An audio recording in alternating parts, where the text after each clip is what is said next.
मेघालय के जंगल की कहानी, रहस्य और पवित्रता।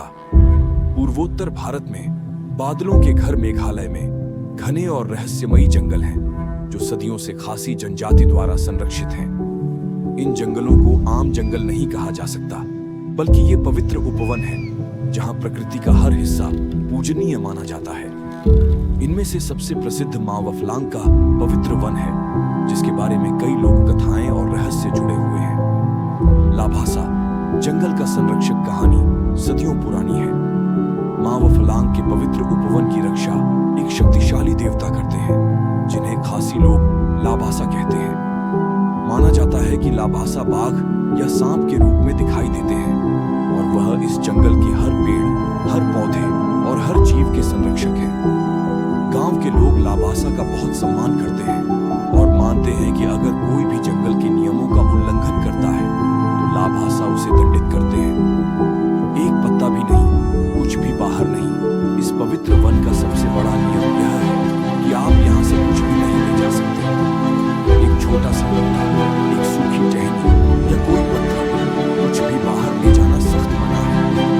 किंवदंतियां बताती हैं कि जो भी इस नियम को तोड़ता है, उसे लाभासा के प्रकोप का सामना करना पड़ता है। लोगों का मानना है कि जिसने भी ऐसा करने की कोशिश की, उसे अजीबोगरीब बीमारियां या दुर्घटनाएं हुई। इस नियम के पीछे प्रकृति और मानव के बीच संतुलन बनाए रखने का गहरा दर्शन है। गांव और जंगल का अटूट रिश्ता। गांव के लोग अपनी हर जरूरत के लिए जंगल पर निर्भर करते हैं। एक सीमा के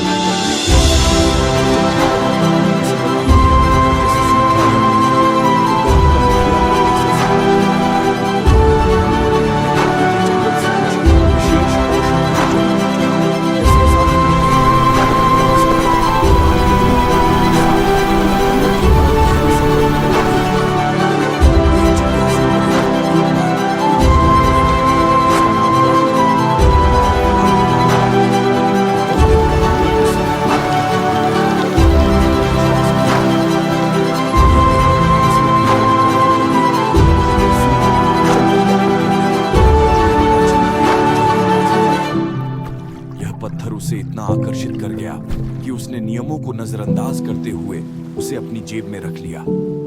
गांव के बुजुर्गों ने उसे चेतावनी दी, लेकिन उसने उनकी बातों को हंसी में उड़ा दिया। लाभासा का प्रकोप। गांव से लौटते समय राहुल की कार का टायर अचानक पंचर हो गया। जब उसने टायर बदलने की कोशिश की, तो अचानक बारिश शुरू हो गई और उसका फोन भी खराब हो गया। वह डर गया, लेकिन उसने पत्थर को नहीं निकाला। अगले दिन जब वह अपनी मंजिल पर पहुंचा, तो उसने देखा कि उसके पास रखा पत्थर अब चमकीला नहीं रहा, बल्कि बदरंग और फीका पड़ गया है। उसी रात उसे तेज बुखार आ गया और उसकी तबीयत बहुत बिगड़ गई। सच्चाई का एहसास बीमारी में उसे गांव के बुजुर्गों की बातें याद आईं।